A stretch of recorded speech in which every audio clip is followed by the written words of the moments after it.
Hello दोस्तों, कैसे हैं आप सभी लोग। स्वागत है आप सभी का सीरियस पोस्टर में। देखिए, आज का जो टॉपिक है हम लोगों का वो पॉलिटी में सिटीजनशिप है। इससे भी पहले हम लोग कई टॉपिक कर चुके हैं, उनको आप देख लीजिएगा।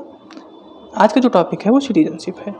सिटीजनशिप आपका आता है पार्ट 2 के अंतर्गत, और ये आपका आर्टिकल, इसमें अगर देखें तो आर्टिकल आपके 5 से 11 आते हैं।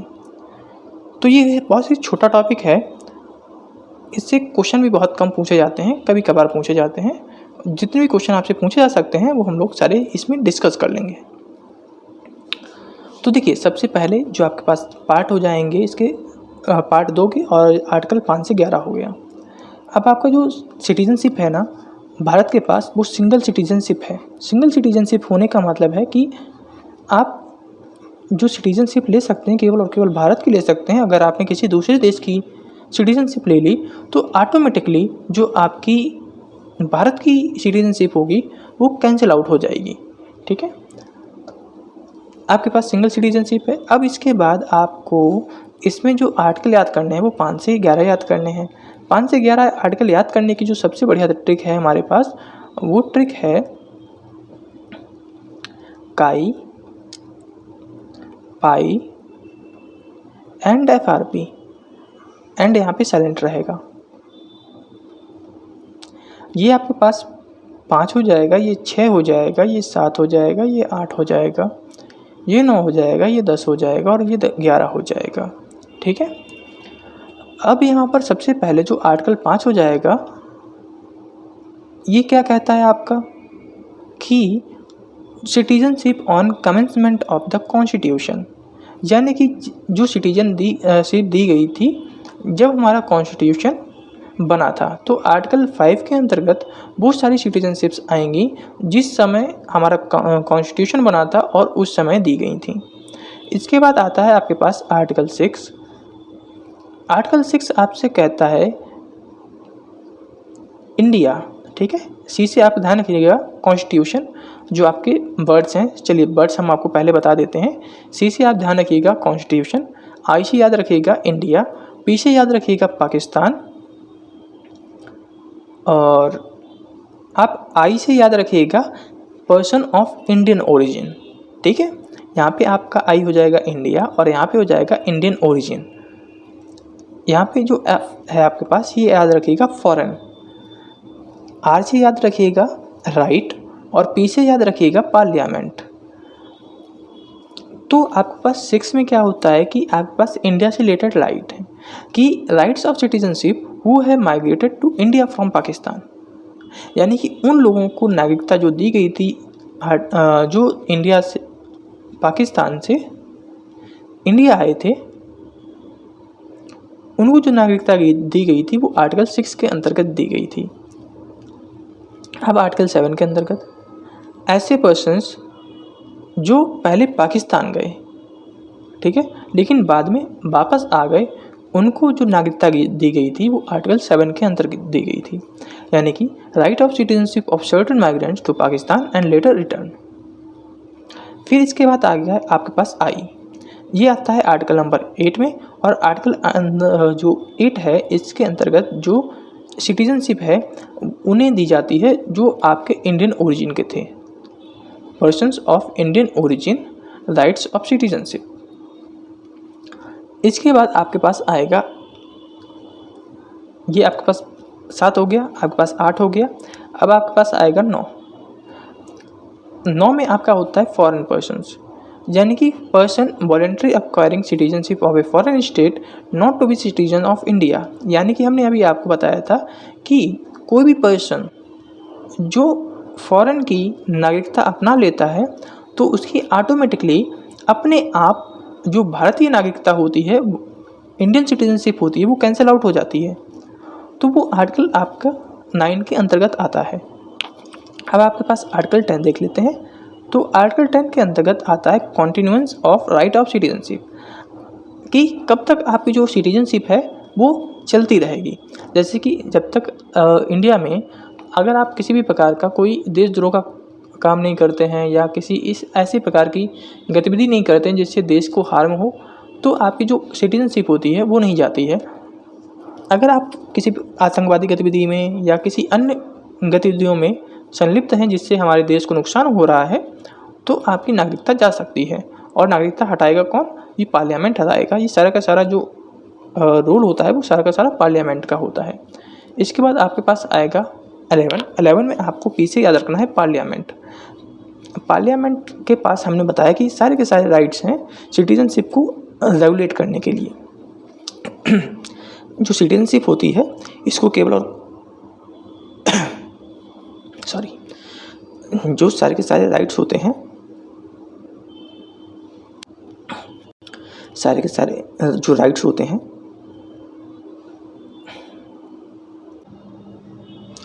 तो आपके पास जो आर्टिकल 11 हो जाएगा। आर्टिकल 11 के अंतर्गत आपके पास जो भी पार्लियामेंट है वो आपके जो सिटीजनशिप के राइट्स है वो रेगुलेट करेगा। तो आपके पास ये 11 आर्टिकल्स थे, ये 11 आर्टिकल्स हो गए।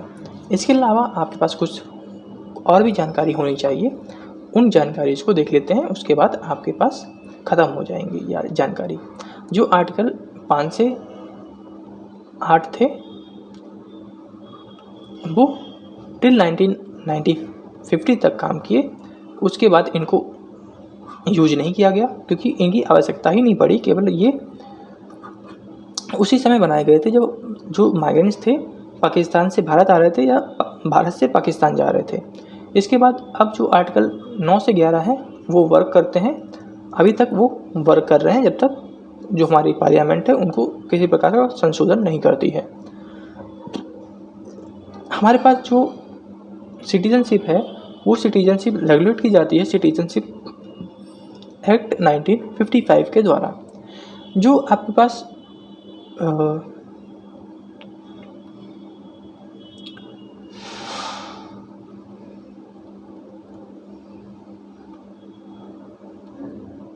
जो सिटीजनशिप है वो अभी तक 8 बार क्या की जा सकती है, अमेंड की जा चुकी है। कब कब अमेंड की गई? एक तो 1957 में अमेंड की गई है, एक 1960 में अमेंड की गई है, 85 में अमेंड की गई है, 86 में अमेंड की गई है, 92 में अमेंड की गई है, 2003 में अमेंड की गई है, 2005 में अमेंड की गई है और एक बार 2015 में इसको अमेंड किया गया है। जो हमारे पास ओरिजिनल एक्ट था उसमें कॉमनवेल्थ की सिटीजनशिप भी थी, ठीक है। ओरिजिनली जो हमारे पास कॉन्स्टिट्यूशन था उसमें हम लोग जो कॉमनवेल्थ कंट्रीज़ हैं उनकी सिटीजनशिप ले सकते थे, लेकिन बाद में बाय एक्ट 2003 के अंतर्गत इसको क्या कर दिया गया था, रिपील कर लिया गया था। अब आप केवल और केवल भारत की नागरिकता ले सकते हैं। अगर किसी दूसरे देश की नागरिकता लेते हैं तो आपकी जो भारत की नागरिकता होगी उसे नल एंड वॉइड घोषित कर दिया जाएगा, यानी कि आप भारत के नागरिक नहीं रहेंगे। तो हमारे पास जो सबसे पहले जो सिटीजनशिप लेने के तरीके होते हैं, तो सिटीजनशिप लेने के तरीके हमारे पास कितने हैं? तो वो हमारे पास हैं तरीके 6 तरीके कौन कौन से हैं? पहला है बर्थ, कि आप भारत में जन्मे होने चाहिए। बाय डिसेंट, यानी कि आपके माता पिता भारत के होने चाहिए। बाय रजिस्ट्रेशन, रजिस्ट्रेशन आप केवल और केवल तभी रजिस्ट्रेशन के जरिए नागरिकता ले सकते हैं जब आप इंडियन ओरिजिन के हैं। इंडियन ओरिजिन का मतलब होता है कि आप अभी भारत में नहीं रह रहे हैं, किसी दूसरे देश की नागरिकता आपके पास है और भारत की आप नागरिकता लेना चाहते हैं, तो आपको रजिस्ट्रेशन कराना होगा और उसके बाद कुछ समय तक भारत में रहना होगा। इसके बाद आपको नागरिकता दे दी जाएगी अगर आप किसी भी प्रकार की जो गलत गतिविधियों में है उसमें सम्मिलित नहीं होते हैं। बाय नेचुरलाइजेशन,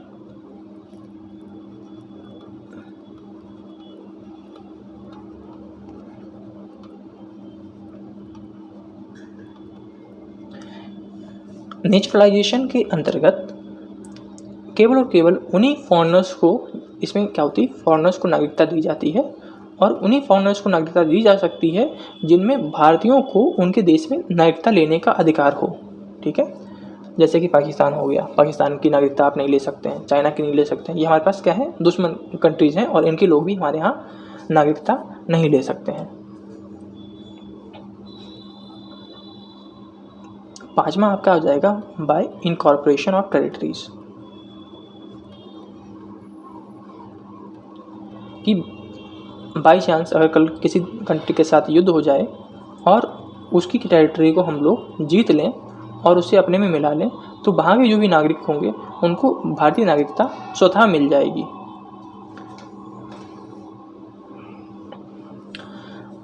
और 6 में आता है आपका स्पेशल अकॉर्ड। स्पेशल अकॉर्ड के अंतर्गत जैसे कि असम अकॉर्ड हो गया, इस तरीके की जो भी अकॉर्ड हैं उनके अंतर्गत जो सिटीजनशिप दी जाती है वो स्पेशल प्रोविजंस के अंतर्गत आपकी जो सिटीजनशिप होती है वो आती है।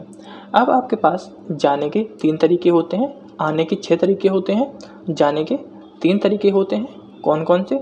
सबसे पहले तो आप स्वेच्छा से उसे ख़त्म कर दें, यानी कि किसी दूसरे देश की नागरिकता आप ले लें तो आपकी जो देश की नागरिकता हुई वो ख़त्म हो जाएगी। बाय टर्मिनेशन, आपकी नागरिकता को ख़त्म कर दिया जाए पार्लियामेंट के द्वारा। बाय डिप्राइवेशन, आपको नागरिकता से वंचित कर दिया जाए। आप किसी गलत गतिविधि में सम्मिलित होते हैं जो कि देश को नुकसान पहुंचा रही हो, तो आपकी नागरिकता को वंचित कर दिया जाएगा। आपकी जो नागरिकता होगी उससे आपको वंचित कर दिया जाएगा। अब इसके अलावा कुछ पॉइंट्स आपको याद रखने चाहिए। वैसे ये पॉइंट पूछे ज़्यादा नहीं जाते हैं, लेकिन फिर भी बाई चांस अगर स्टेटमेंट में पूछ लिए जाते हैं तो ये चीज़ें आपको पता होनी चाहिए।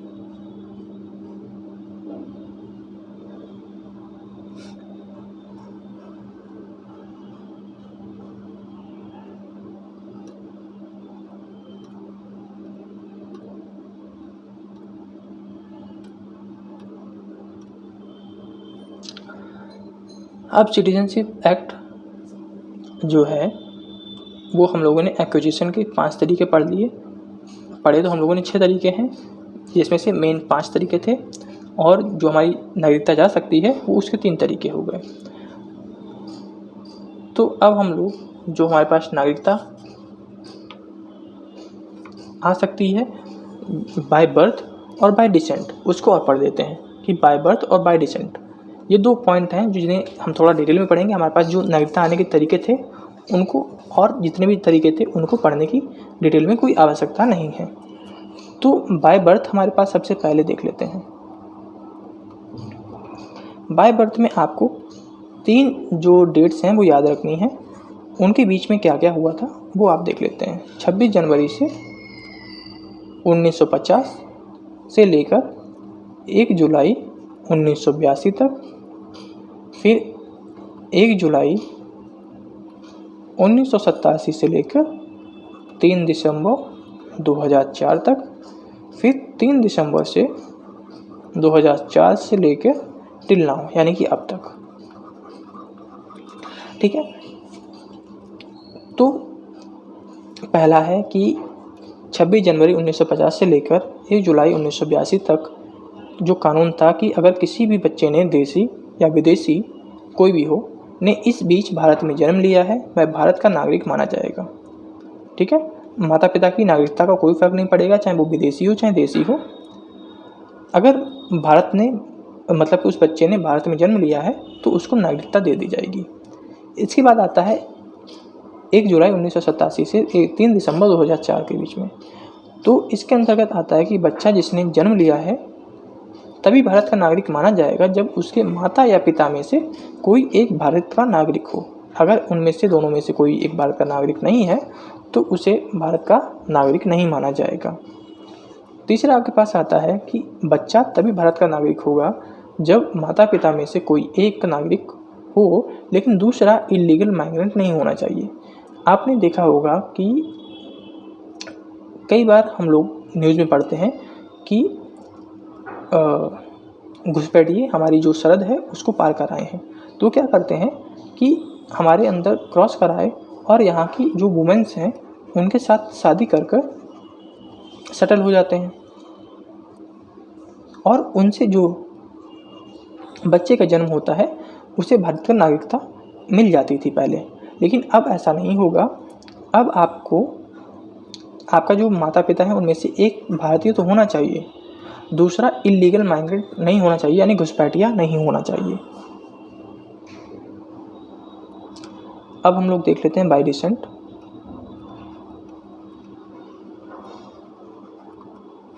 बाय डिसेंट में भी वही आपको डेट याद रखनी है कि एक तो 26 जनवरी से 1950 हो गया से लेके 10 दिसंबर 1992, फिर